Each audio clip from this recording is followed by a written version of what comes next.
Hello students, आज के video में एसएससी जीडी जो एग्ज़ाम है उसी की सीरीज में अगला प्रैक्टिस सेट लेके आई हैं और ये प्रैक्टिस सेट आपके एग्ज़ाम के लिए काफ़ी इम्पोर्टेंट सिद्ध हो सकता है। वीडियो स्टार्ट करते हैं और कुछ क्वेश्चनों को देखते हैं जनरल स्टडी के।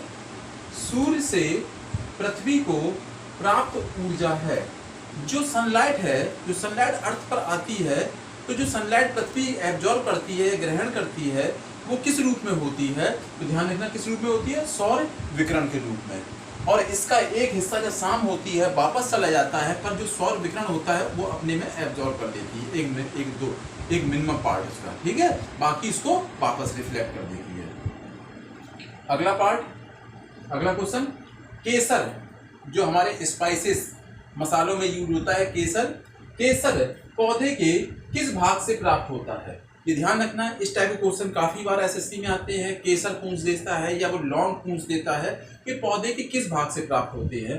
तो जो केसर है वो पौधे के किस भाग से प्राप्त होते हैं? वर्तिका और वर्तिकाग्र से।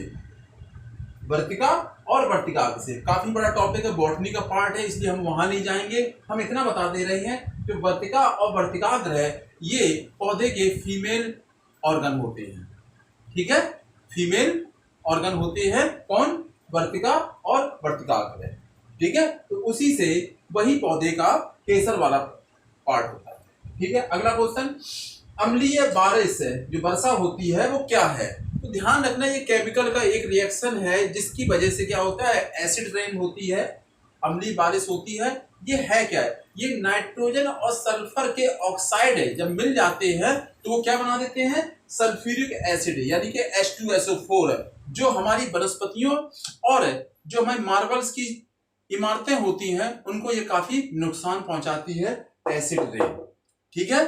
अगला क्वेश्चन, लावा जो लावा है हमारा, लावा ठंडे होने पर परिवर्तित होता है। पहले समझना कि जब वल्केनो एक्टिविटीज होती है तो उस वल्केनो एक्टिविटीज की वजह से उसमें मैग्मा का निर्माण होता है, और जब मैग्मा बाहर आ जाता है उसी को बोला जाता है लावा। और जो लावा जब बाहर आ जाता है और जब वो ठंडा होता है तो चट्टानों के रूप में जम जाता है। तो वो किस चट्टान में बन जाता है? बेसाल्ट रॉक, यानी कि बेसाल्ट चट्टान में परिवर्तित हो जाता है, ठीक है।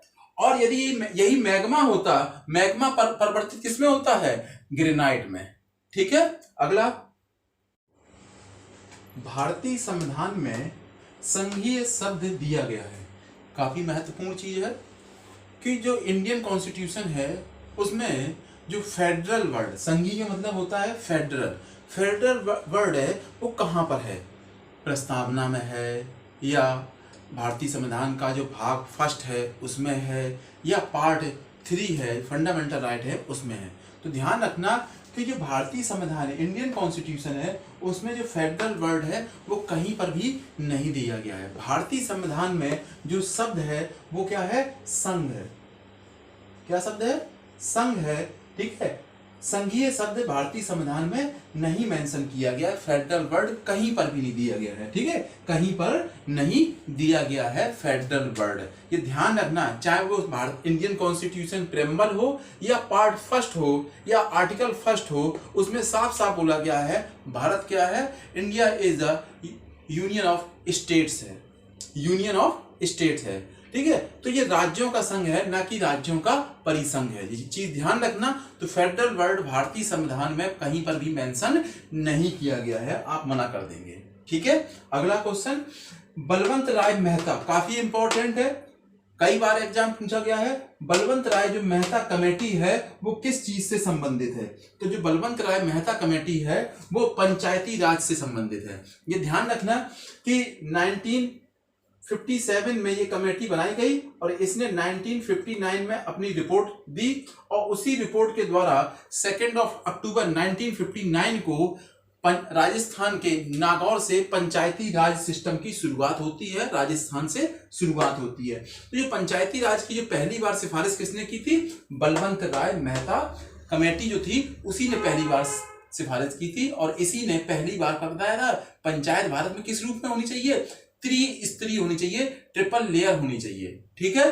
बलवंत राय मेहता पंचायती सिस्टम से बहुत इंपॉर्टेंट है। तो ये कमेटी किस चीज से संबंधित है? इनका सब्जेक्ट क्या था? पंचायती राज।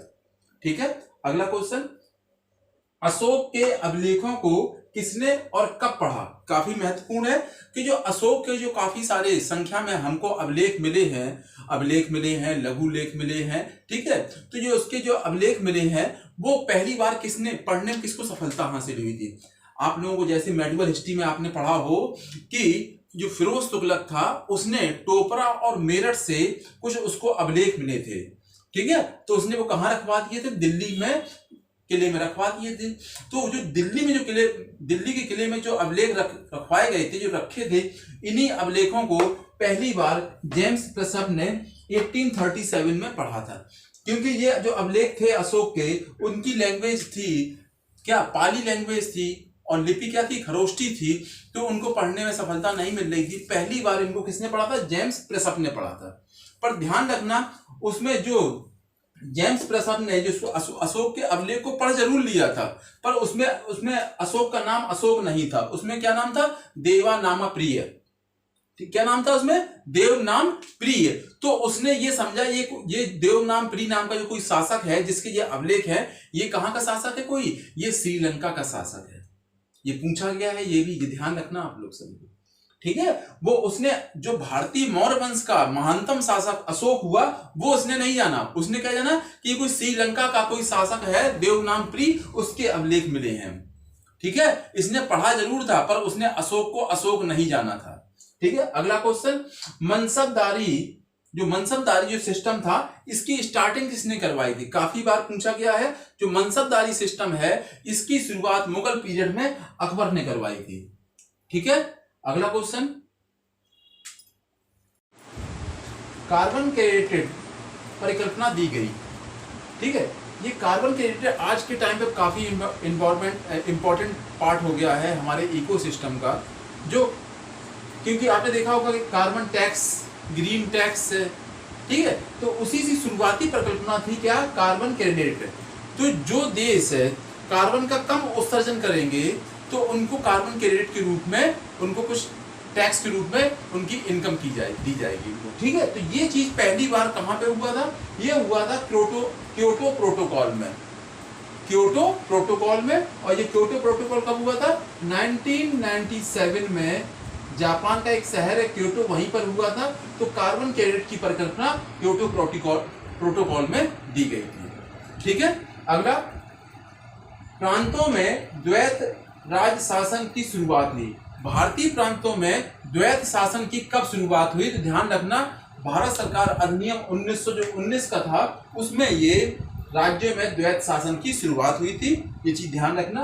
और ये समाप्ति कब हुई थी? 1929 के, यानी अगले जो 10 साल बाद जो अगला एक्ट आया था उसमें इसको खत्म भी कर दिया गया। पर शुरुआत ज्यादा इंपॉर्टेंट है। तो शुरुआत कब हुई थी द्वैत शासन की भारत में प्रांतों में? 1919 के एक्ट के थ्रू हुई थी, ठीक है। अगला, सूर्य में ऊर्जा स्रोत है, जो हमारा सन है, जो पूरे सोलर सिस्टम को एनर्जी दे रहा है, लाइट दे रहा है, हीट दे रहा है, तो उसकी अपनी खुद की एनर्जी का सोर्स क्या है? काफी बार हम सुन चुके हैं, पढ़ चुके हैं, एग्जाम में कई बार आ चुका है, नाभिकीय संलयन, न्यूक्लियर फिशन जो उसका होता है वो इस सन की एनर्जी का मेन सोर्स है, ठीक है। अगला, बिना एंजाइम वाला पाचक रस है। आपको मालूम है कि बगैर एंजाइम के हमारा भोजन डाइजेस्ट नहीं होता है, पर वो कौन सा डाइजेस्टिव एंजाइम है? वो डाइजेशन तो कर रहा है पर वो एंजाइम नहीं है। तो कौन है? पित्त। ध्यान रखना, जो पित्त होता है वो हमारा जो लीवर होता है वो इसको रिलीज करता है, पर इसका फंक्शन क्या होता है? ये हमारी स्मॉल इंटेस्टाइन होती है, जो हमारी छोटी आंत होती है, उसके एंजाइम को अधिक रिलीज करे, उसका काम, पित्त का काम इतना होता है। ये तो क्या हुआ कि पित्त अपने आप में एंजाइम नहीं है, पर बगैर इसके डाइजेशन नहीं होता है, इसलिए पाचक रस तो है पर ये एंजाइम नहीं है। धन्यवाद। और यदि आपको ये वीडियो पसंद आया हो तो चैनल को सब्सक्राइब करें और इस वीडियो की अधिक से अधिक प्रैक्टिस करें।